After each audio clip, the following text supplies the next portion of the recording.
La bioquímica es una ciencia que concentra a dos áreas importantes y que busca comprender la vida. En base a sus conocimientos que se tienen en estas áreas, entonces se pone, podríamos decir, en manifiesto para poder ver eh, damos la vida propiamente en un contexto biológico a partir de los conocimientos químicos. De la vida está estudiado entonces desde un punto de vista, les decía, biológico y químico.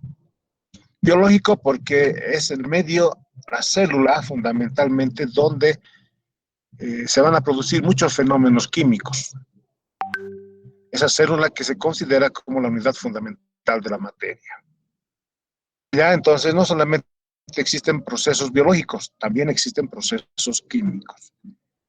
Está llamada a partir de sus leyes, principios, fundamentos, a poder comprender todo ese fenómeno químico que ocurre en el contexto biológico.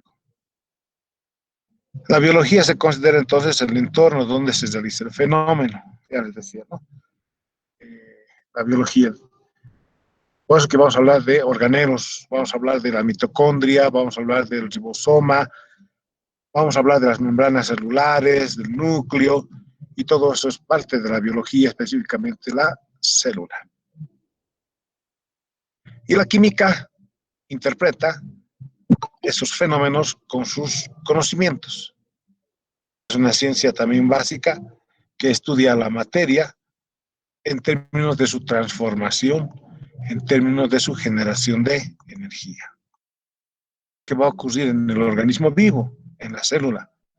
Transformación de materia, de energía, pero en un contexto biológico.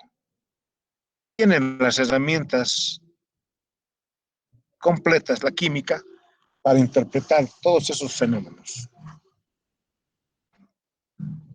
Podemos definir a la bioquímica como que estudia los procesos químicos que ocurren en la materia viva, simples a los superiores. Su estudio se realiza fundamentalmente a nivel de la célula. Y analizamos diferentes fenómenos químicos. Conocer los componentes químicos de la materia viva interactúan, eso es importante. Conocer los componentes de la materia. Conocer los componentes de la materia viva, podemos decir glucosa. La glucosa es una hexosa, es una aldosa, podemos ir escribiendo. Pero además, en la bioquímica nos interesa esto. Esto es importante. Es decir, que esa glucosa va a interactuar, va a experimentar un conjunto de reacciones, va a generar otros metabolitos, va a ganar, eliminar energía, etc. Es un proceso dinámico que se presenta en la célula. Seguir entonces en los capítulos de metabolismos. Entonces, la bioquímica es la fusión de dos ciencias, la química y la biología.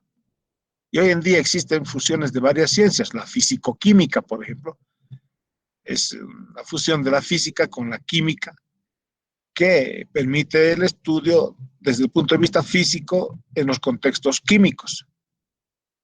La biofísica también es otra ciencia donde los conceptos físicos se aplican en los contextos biológicos. Y son áreas muy interesantes. Yo he tenido la suerte de llevar biofísica, físico-química, etcétera. Entonces, complementan unos y otros y nos dan mayores recursos, mayores conocimientos, todo lo que ocurre en ese contexto biológico. Porque las leyes, podríamos decir que se aplican en ese micromundo también. Las partes de la bioquímica vamos a indicar dos, una parte denominada bioquímica estática y una denominada bioquímica dinámica. Vamos a considerar como que estudia a las sustancias que componen la materia viva, los naturales. Por ejemplo, yo en este momento estoy haciendo algunos estudios sobre aceites esenciales de las plantas naturales. Entonces podemos decir que estoy trabajando en una bioquímica estática. Esenciales, por ejemplo, si hablamos de lavanda, estoy trabajando con lo que es el linalol, el acetato de linalilo. Son compuestos que se sintetizan en la célula.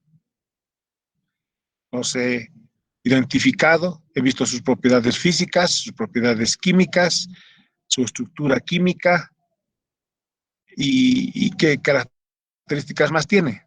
Eso es la bioquímica estática. Pero no estamos entrando más allá a un proceso dinámico. Un proceso dinámico no solamente es describir a la molécula, sino un proceso dinámico es las transformaciones que esas moléculas experimentan en la materia viva. Esa es la bioquímica dinámica en este caso. Y cuando existen las transformaciones, es que ya implícitamente vamos a ver dos conceptos importantísimos de aquí en adelante. Metabolismos, enzimas. Todo el proceso dinámico de las transformaciones en la materia viva, que es la célula, se denomina metabolismo. El metabolismo vendría a ser un conjunto de reacciones químicas. Una serie de reacciones químicas, 20, 25, 30 reacciones químicas continuas que sigue un metabolito. El metabolito es una molécula que ha ingresado al organismo.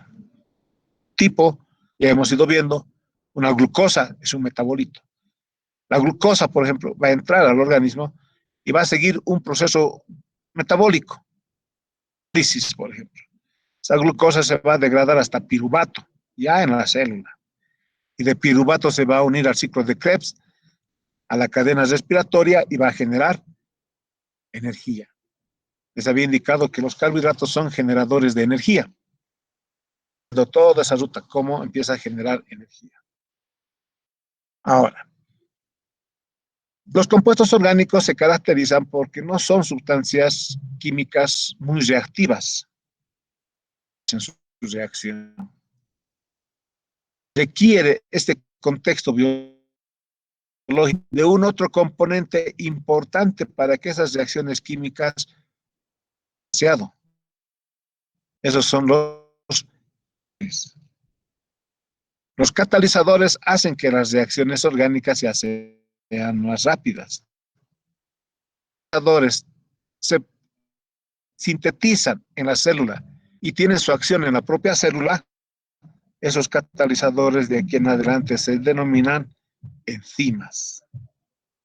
Enzimas, por lo tanto, son biocatalizadores. Sustancias orgánicas que se sintetiza en el mismo organismo y cumple su acción en el organismo. Para que un poco vayamos graficando esta idea de una bioquímica estática y una bioquímica dinámica, puedo decirles que la bioquímica estática es como sacar una fotografía de una persona. Le sacamos una fotografía y a partir de la fotografía podemos tomar mucha información. Podemos saber el tipo de cabello, tez, los ojos, la nariz, ¿no es cierto? Podemos ver muchos aspectos que están enmarcados en la persona. Podemos describir a partir de una fotografía. La bioquímica dinámica ya es agarrar un video y seguirle a la persona por dónde va. Ya no interesa el tipo de cabello, el color de la piel, ojos, etc. La bioquímica interesa dónde va, con quiénes sale, cuál es su aula donde pasa clases, qué actividades hace, etc.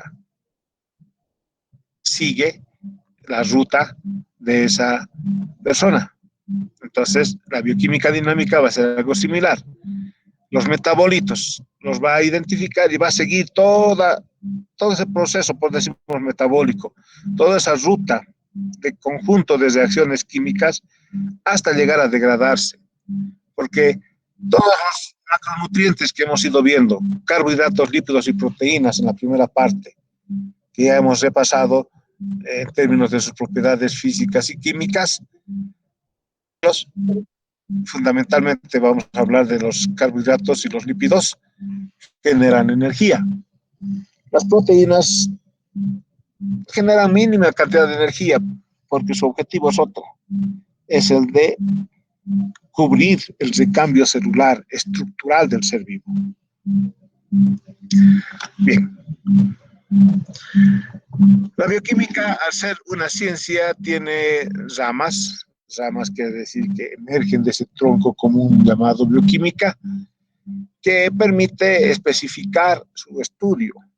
Hoy en día, instrumentos médicos, llámese microscopios electrónicos y muchos otros equipos, en los cuales podemos hacer un seguimiento mucho más minucioso. Hace también que se especialice el estudio en áreas. Entonces tenemos una bioquímica general que estudia los aspectos relacionados a las características bioquímicas en general de los seres vivos. Entonces hay procesos generales que se van a producir. Por ejemplo, el ciclo de Krebs se producen en los animales y también se producen en las plantas. Entonces, la bioquímica de manera general va a estudiarlo, ¿no? Generalizando. Ir mucho más allá, tenemos que ir hacia lo particular, entonces marcamos entre lo que es la bioquímica particular. Y la bioquímica particular ya es como una especialidad.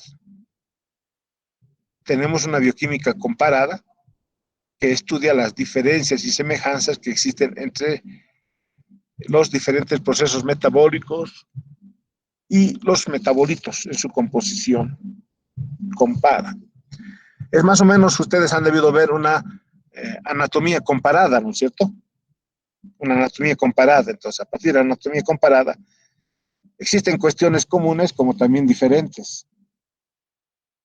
Entonces, dentro de la sistematización, por ejemplo, la osteología, ustedes pueden estudiar todo el sistema óseo de un determinado animal y a partir del mismo pueden ir comparando con el resto. Nosotros en salud igual hacíamos. Estudiábamos una anatomía y luego teníamos una anatomía comparada. Una bioquímica funcional está dentro de lo que es la fisiología. Química comparada existe, observa las diferencias. La bioquímica funcional se ve una fisiología propiamente. La fisiología en el ser vivo. ¿Cómo funciona toda esa máquina? Ahí esa célula es una máquina perfecta, maravillosa. La bioquímica clínica también es otra área, ¿no? En el diagnóstico. El médico clínico debe saber de bioquímica funcional. Funciona en el organismo todos esos procesos bioquímicos. Porque a partir del mismo puede hacer diagnósticos. La clínica lo que hace es sacar muestras, la muestra de sangre, etcétera, para estudiar a partir del mismo los metabolitos que puedan estar presentes. Esa presencia indica algo. Valores superiores a los normales ya pueden estar indicando una cierta patología, o valores inferiores. Tenemos valores referenciales, ¿no es cierto? Entonces, desde el punto de vista, la bioquímica clínica hace todo un proceso de diagnóstico, además de saber manejar una serie de instrumentos laboratoriales para poder desarrollar el diagnóstico. Ejemplo, los analizadores, las ultracentrifugadores, microcentrifugadoras,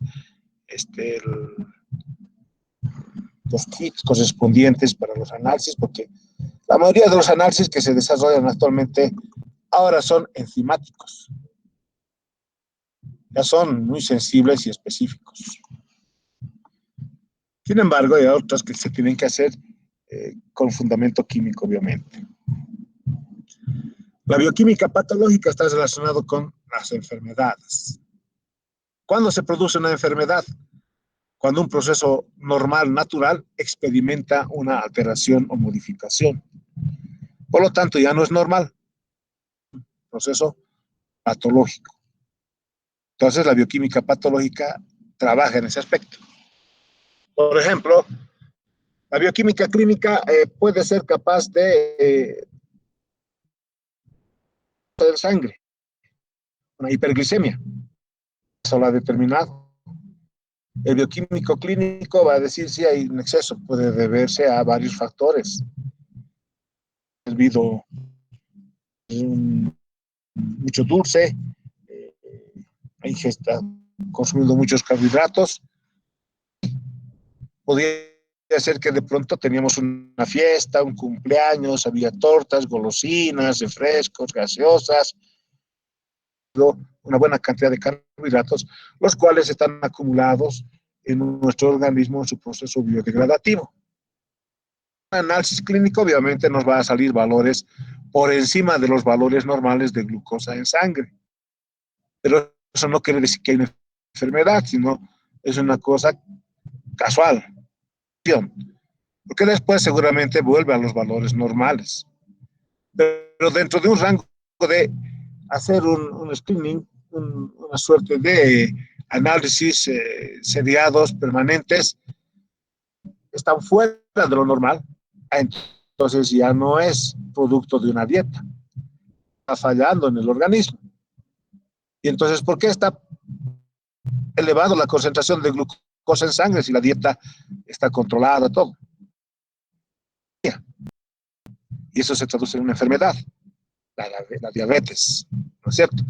Entonces, como ven ustedes, hay mucha relación entre bioquímica clínica, bioquímica patológica y entre la bioquímica funcional allí.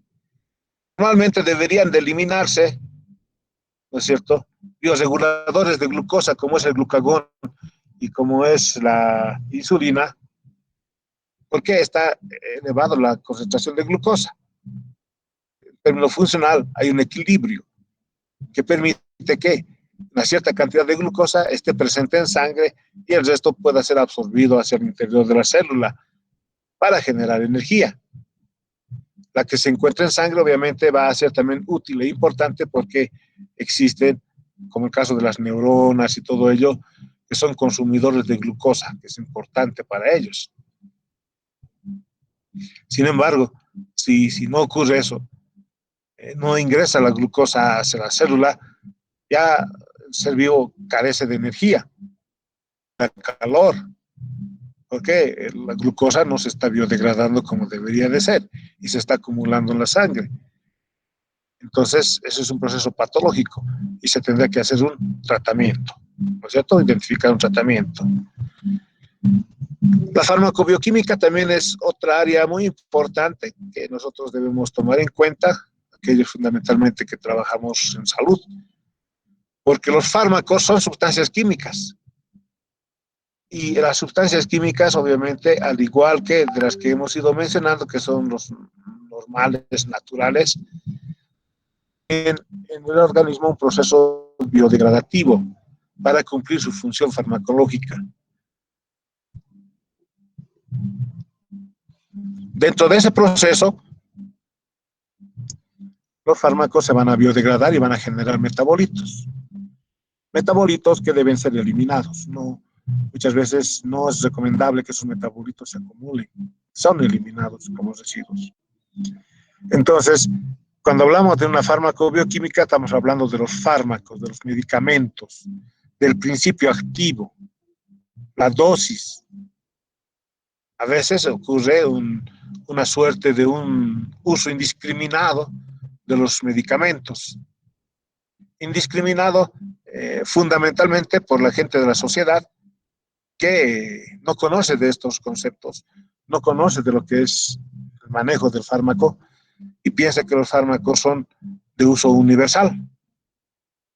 Ustedes saben que los fármacos son específicos para ciertas edades incluso.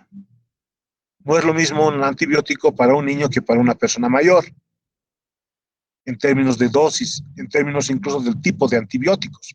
Hay antibióticos de primer nivel, segundo nivel, tercer nivel. Muchas veces la gente lo que hace es, le dice al amigo que el antibiótico X ha sido muy bueno, le han aplicado y al ratito le ha cortado una infección. Les recomienda y la persona va y le pide lo mismo en la farmacia. Se le explica que no es recomendable, pero le dice, no, deme nomás, no hay problema. Está creando resistencia, está creando incluso la capacidad de mutar, ahora que está de moda eso, ¿no es cierto?, con el coronavirus, mutan en el organismo los virus, las bacterias, y de pronto ya esos antibióticos ya no son, pues, ya no cumplen su función, porque ya han mutado, ya han adquirido resistencia los microorganismos, y hay que recurrir a otros fármacos mucho más fuertes. Ustedes ya van a ver, seguramente llevan una materia farmacología, yo qué sé, entonces van a ver todos esos aspectos. Y a veces cuesta hacer entender a la gente común todos esos aspectos, ¿no? Ah, dice, aquí me dan otro medicamento que no me hace daño, pero allá sí.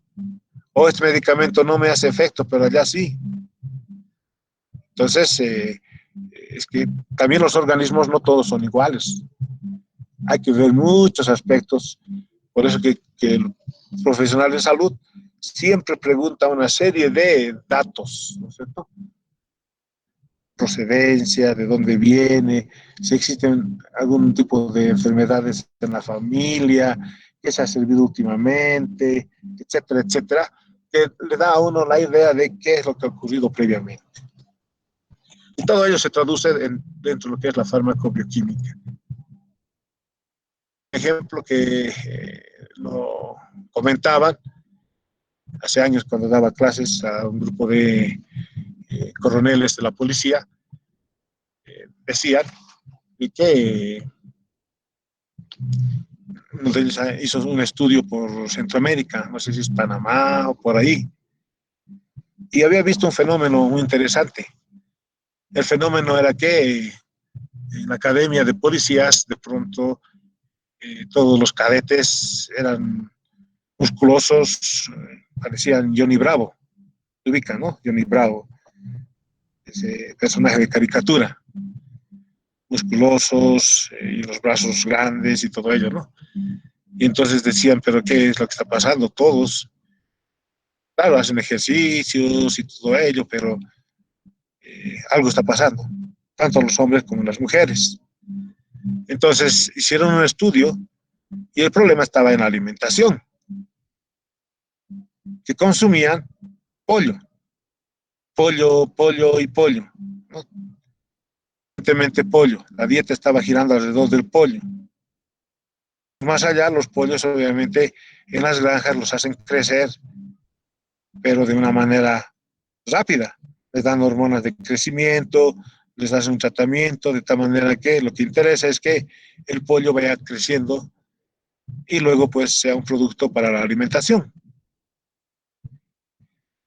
Ese tratamiento en el organismo se va degradando, pero existían residuos que se quedaban, metabolitos que estaban ahí, que los cuales al consumir en los alimentos también seguían teniendo efecto en los cadetes. Al igual que el pollo, estaban desarrollando musculatura. Entonces, hicieron un estudio de ese tipo, y determinaron esas causas, y lo que tuvieron que hacer es cambiar la dieta, ¿no? Hacer una dieta balanceada, pertinente, como para que no todo sea, pues, en función de pollo. Entonces, eso nos muestra, claro, que ellos no saben, digamos, esa situación de, ya más científica desde el punto de vista bioquímico, pero eso nos demuestra a nosotros que estamos llevando la materia, que somos, ya les decía, profesionales de ciencias de la vida.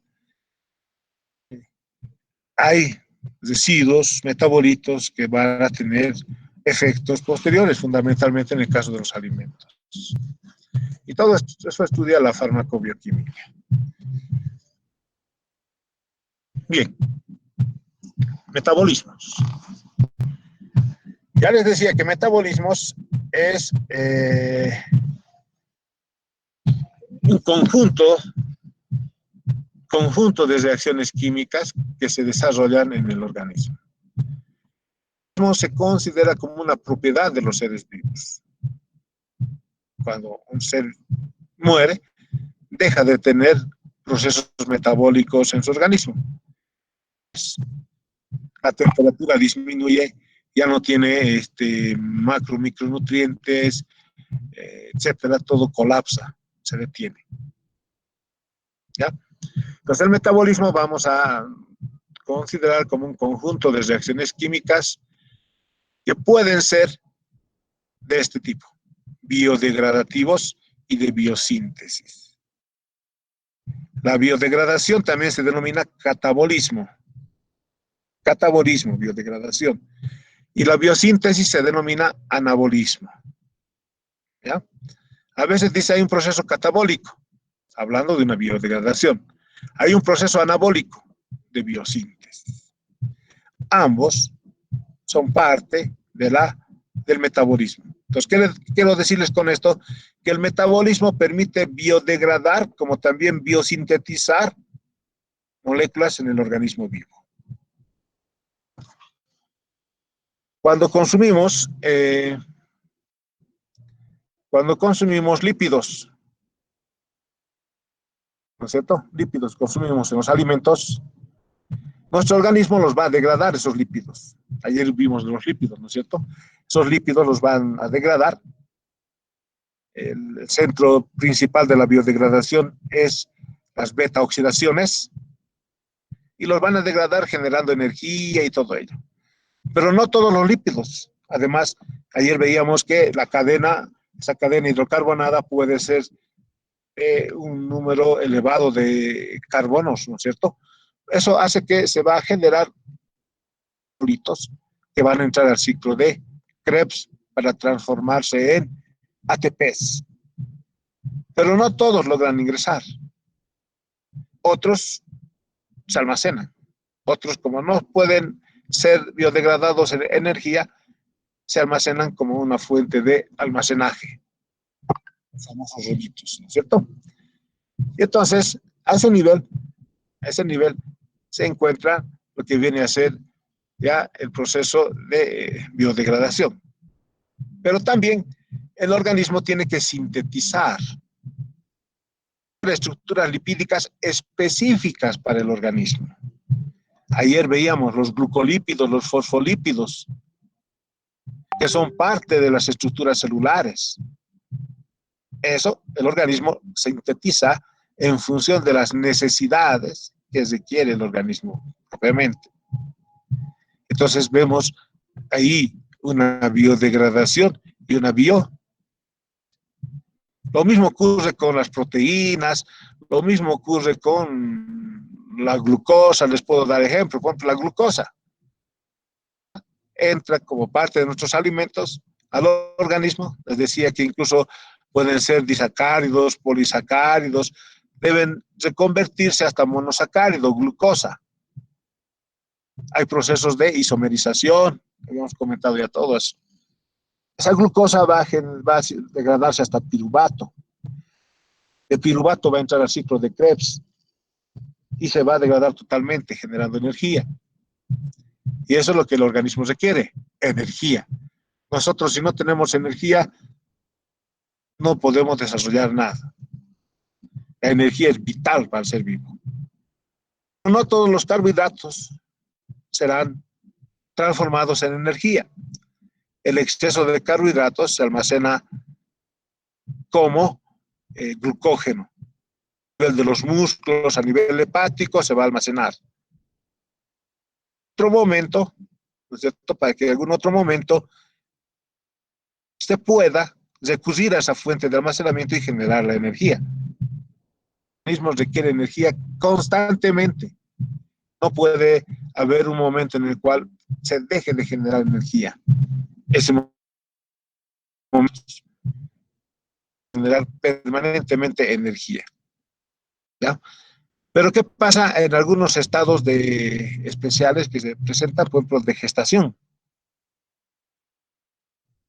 Requiere energía para su organismo y también requiere energía para ese embrión, ese futuro bebé que están haciendo, ¿no es cierto? Que se está desarrollando inicialmente. Entonces el organismo empieza a sintetizar una mayor cantidad de carbohidratos. Hay vías. Una de ellas es la gluconeogénesis.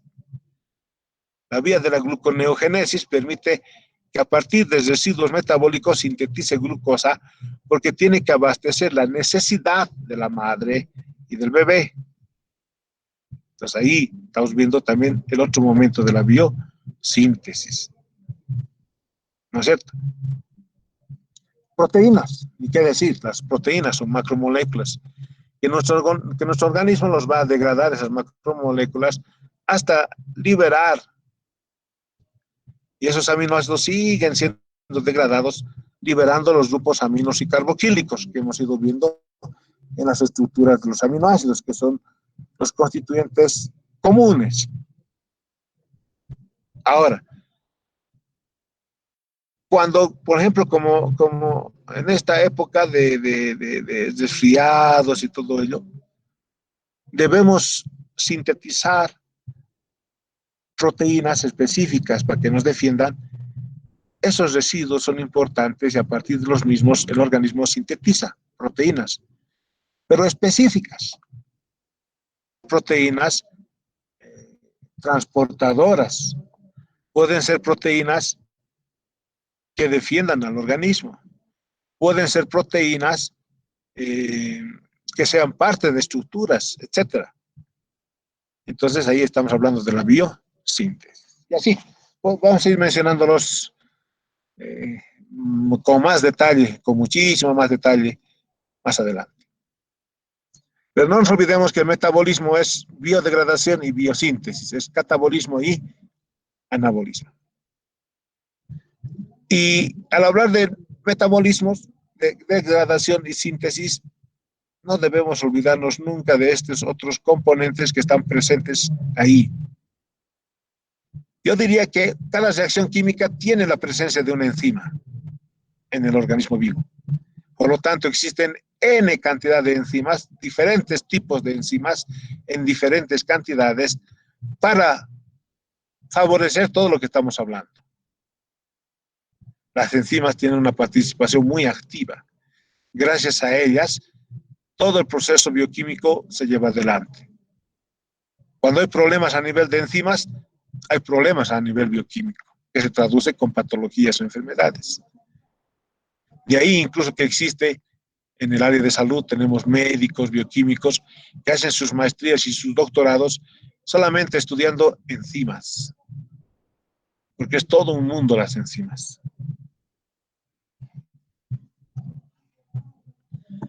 Bien, dentro de los constituyentes químicos que están muy relacionados con la bioquímica, vamos a ver el caso de los macro y los micronutrientes.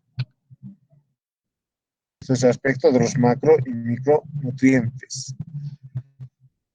Esta clasificación la hacemos en función de la cantidad de alimentos que se consume de acuerdo a la necesidad, de acuerdo a la necesidad del organismo vivo.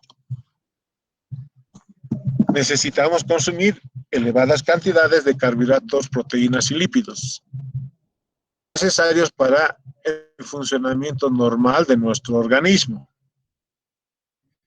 Entonces, y esas cantidades son elevadas. Y eso se denomina macro, grandes nutrientes. Los micronutrientes son constituyentes normalmente de origen inorgánico, los minerales, que se consumen en la dieta en muy poca cantidad. Por decirles algo, los macronutrientes se consumen alrededor de gramos. en los micronutrientes a microgramos. Entonces, estos minerales están implícitos en la mayoría de ellos en los vegetales, en las verduras, ¿no? Tenemos ahí. Entonces, pero son importantes. Hierro, ¿no es cierto? Es muy importante. El sodio, el cloro, para toda la parte fisiológica, que lo vamos a ver también en su momento. Y los coadyuvantes que también son importantes, llamados vitaminas. Este proceso que hace un momento veíamos acá, el metabolismo, una intensa actividad de las enzimas, a veces también experimenta una suerte de alteraciones por problemas vitamínicos. Porque las vitaminas coadyuvan, porque son coadyuvantes, coadyuvan la actividad metabólica. Una avitaminosis o hipovitaminosis va a producir alteraciones en este proceso metabólico. Muchas vitaminas son más adelante enzimas, son precursores de enzimas. Entonces, no es tanto un problema enzimático o metabólico, sino es un problema de una avitaminosis o una hipovitaminosis. Desde el punto de vista, entonces, esta clasificación de los constituyentes químicos que de aquí en adelante los vamos a ir viendo, está relacionado en función de la ingesta alimentaria.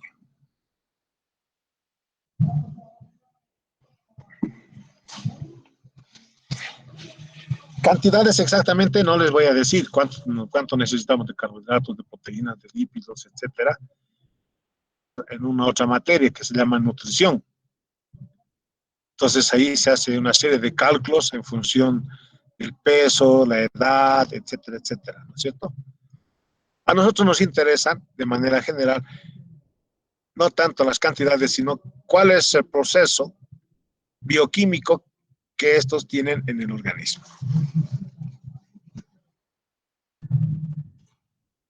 La absorción es un paso muy importante que también debemos un poco repasarlo. Desde los alimentos que consumimos, llegan hacia el estómago y ahí ya empieza a haber algunas reacciones químicas, toda vez que en el estómago tenemos un medio ácido. El estómago va segregando, secretando ácido clorhídrico de muy baja concentración. Entonces, es ideal para que un conjunto de enzimas en el medio ácido pueda cumplir su acción fisiológica de manera pertinente. Más el movimiento peristáltico característico produzca una mezcla que facilite ya la actividad enzimática a ese nivel. Cuando llega hacia los intestinos, cambia el pH. Ya no será ácido, sino ya será básico. Otro grupo de enzimas actúan de manera adecuada en las zonas básicas. Además, la secreción del jugo biliar permite generar una suerte de emulsión, el cual incrementa la superficie, ¿no es cierto? La superficie fundamentalmente de los lípidos, para que las enzimas llamadas lipasas puedan tener una acción más eficiente.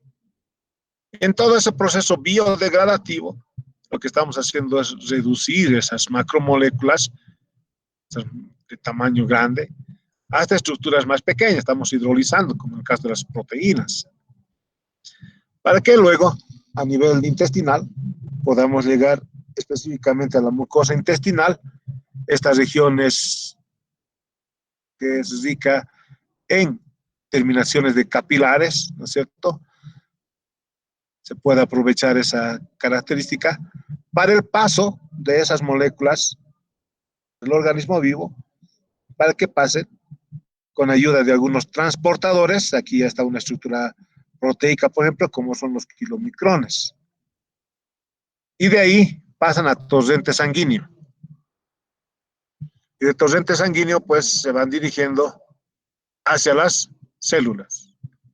Ingresan a las células dentro de un sistema, vamos a irlos viendo también, ustedes también lo conocen por biología, un sistema que dentro de las células luego va a empezar todo ese bagaje de reacciones químicas que hemos ido comentando. Entonces, todo un camino que sigue, ¿no es cierto? Bajo ciertas condiciones. Ya les decía, la temperatura. Es importante en los órganos vitales la temperatura, porque esa temperatura ideal, todo este proceso se desarrolla de manera eficiente. El movimiento peristáltico también es importante porque permite mezclas, permite el transporte, el movimiento de todo ese bolo alimenticio. Entonces, es una máquina muy interesante. Entonces, desde el momento que consumimos los alimentos, experimenta toda una ruta de absorción hasta llegar a la célula. Y yo les decía que en bioquímica lo que nos interesa es esto. Cuando ese metabolito ha ingresado a la célula, ya estamos ahí adentro. Eso vamos a estudiar nosotros. ¿Ya? Seguramente ustedes han debido, estos otros constituyentes, estudiarlos con mucho más detalle, obviamente, en lo que viene a ser anatomía animal, también lo van a ver en fisiología de repente, ¿no? Entonces, pues nos interesa comprender el proceso bioquímico propiamente.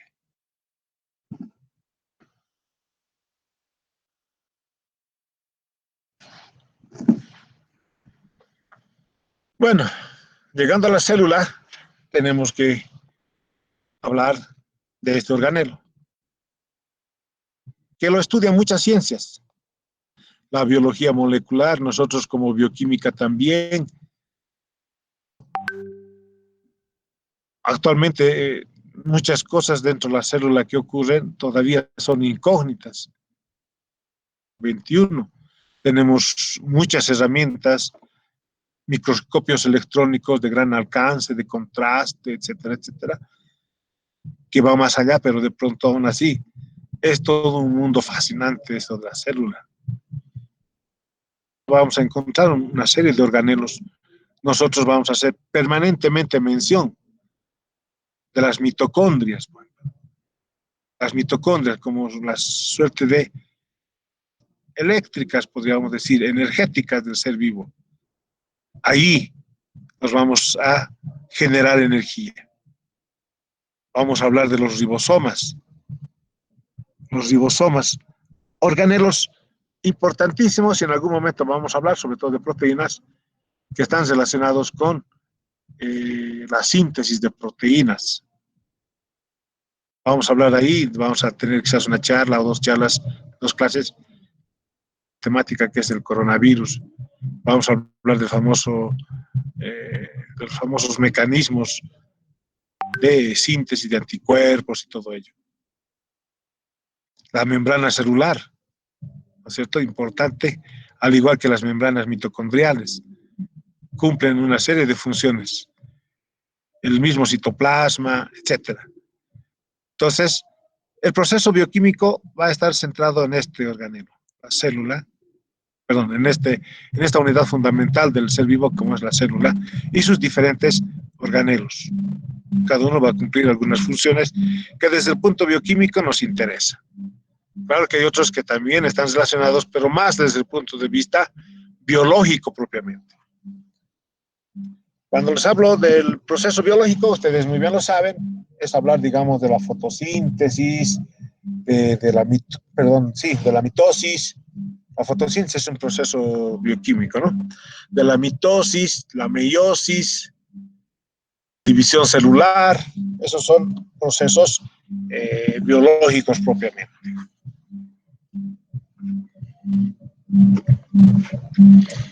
Estas son algunas imágenes captadas del microscopio electrónico, donde se pueden ver diferentes tipos de células. No todas las células son iguales.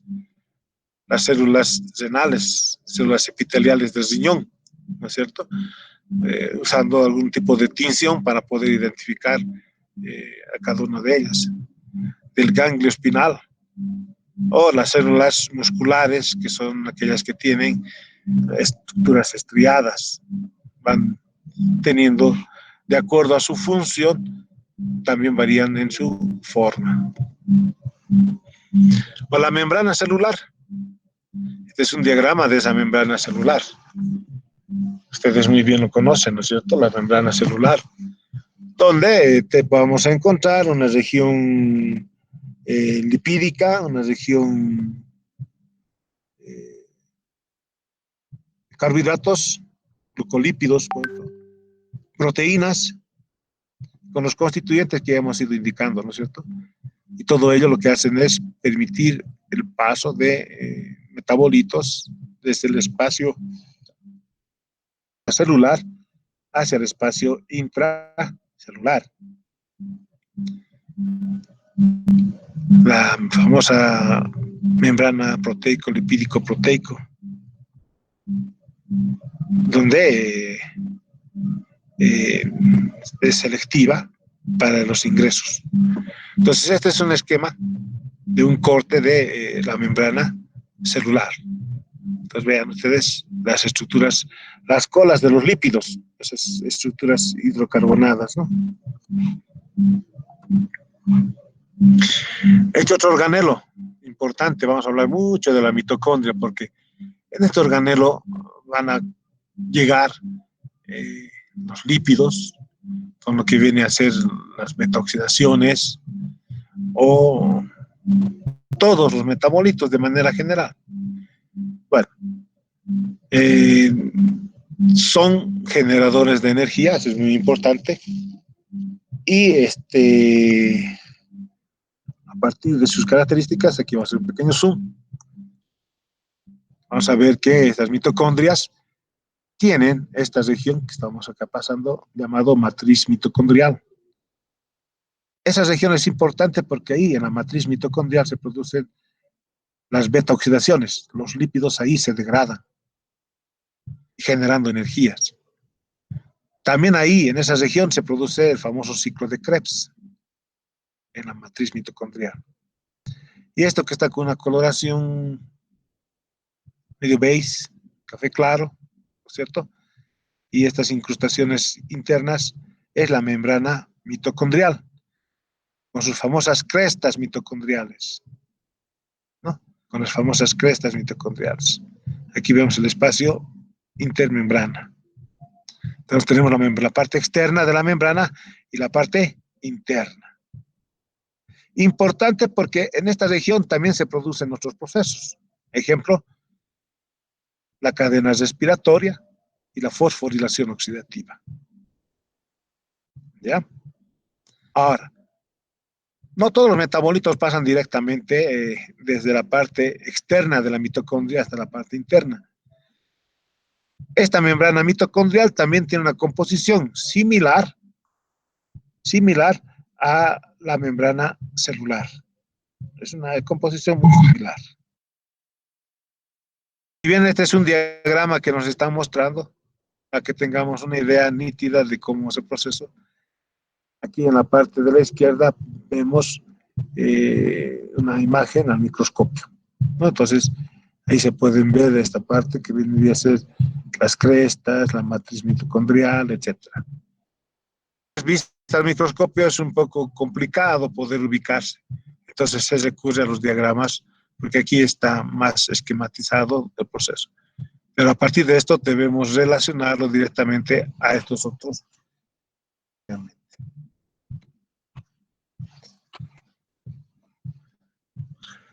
Algunos datos de la membrana mitocondrial. Es de 6 a 7 nanómetros de espesor. Poseen receptores para proteínas, para polipéptidos, que traslocan hacia el espacio intermembrana, ¿no? Es como más o menos transportadores. También hay canales de 3 nanómetros de diámetro, los cuales a partir de estos canales pueden fluir moléculas sumamente pequeñas, como ser iones o algunos metabolitos pequeños, sin necesidad de pasar a través de la membrana por un mecanismo complicado. En el caso de los lípidos, ese mecanismo está dado por la carnitina, que es un transportador específicamente para los lípidos. ¿Ya? Entonces, tiene múltiples pliegues que aumentan la superficie, obviamente, ¿no? Esos pliegues que hemos ido viendo lo que hacen es aumentar la superficie a para ser más eficientes en la absorción y en las funciones que tienen.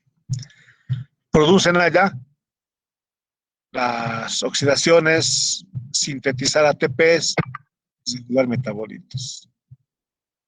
En allá se generan metabolitos para el ciclo de Krebs, la cadena respiratoria, que esos metabolitos tienen tamaños pequeños.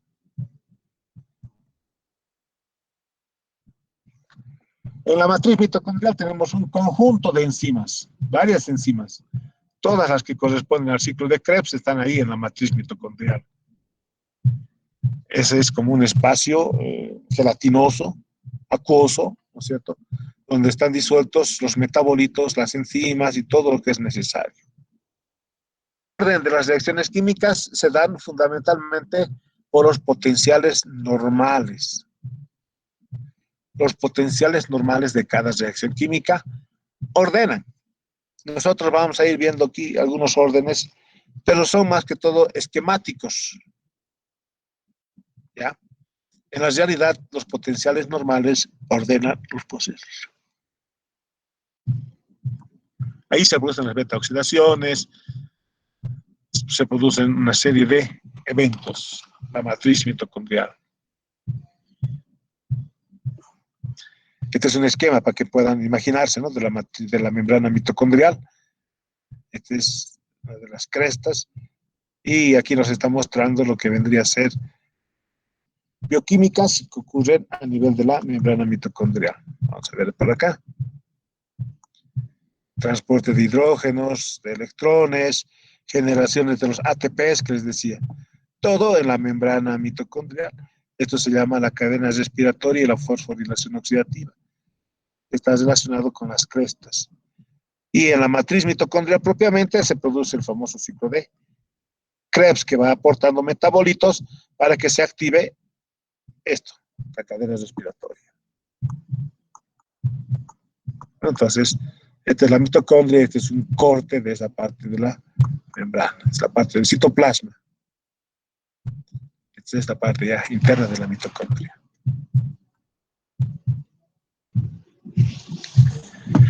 Los ribosomas.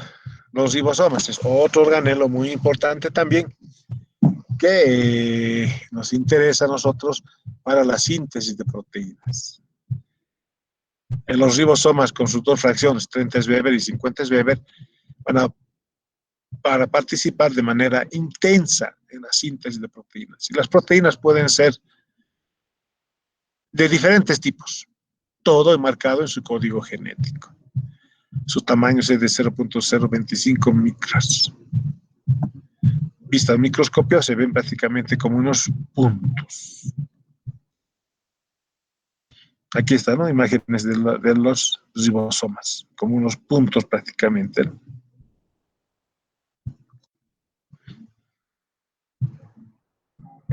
Este es un esquema donde nos muestra cómo trabajan esos ribosomas.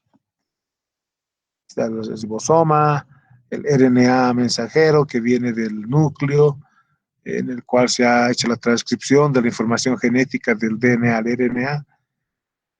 Esto, digamos, hasta este lugar.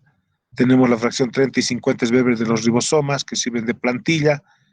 Vienen por ahí los aminoácidos que van uniéndose unos y otros mediante transporte del RNA de transferencia hasta llegar a consolidar una proteína. Son como una especie de fábricas estos, ¿no?, fábricas de proteínas. Pueden ser enzimas. Hemos visto la estructura de las proteínas, ¿verdad? Estructura primaria, secundaria, terciaria, cuaternaria, la estructura primaria con los enlaces peptídicos, las secundarias terciarias con los enlaces puentes de hidrógeno, puentes de sulfuro, fuerzas Van der Waals, etc. Y los pliegues, todo eso se va formando acá en las proteínas. Y esa proteína ya es específica. Los ribosomas, esta es la acción de los ribosomas. También. Bien, la siguiente clase vamos a hablar de las enzimas. Entonces, aquí hemos hecho una pequeña introducción al mundo de la célula. un pequeño repaso de lo que es los constituyentes, los organelos celulares, para que nos ubiquemos que todo lo que estamos hablando, todo lo que vamos a ver de aquí en adelante, es en función de esa región, de la célula y de esos organelos que acabamos de ver. Bien, jóvenes, vamos a quedar acá. Nos encontramos dentro de una media hora, las 5:10. Vamos a empezar, por favor, con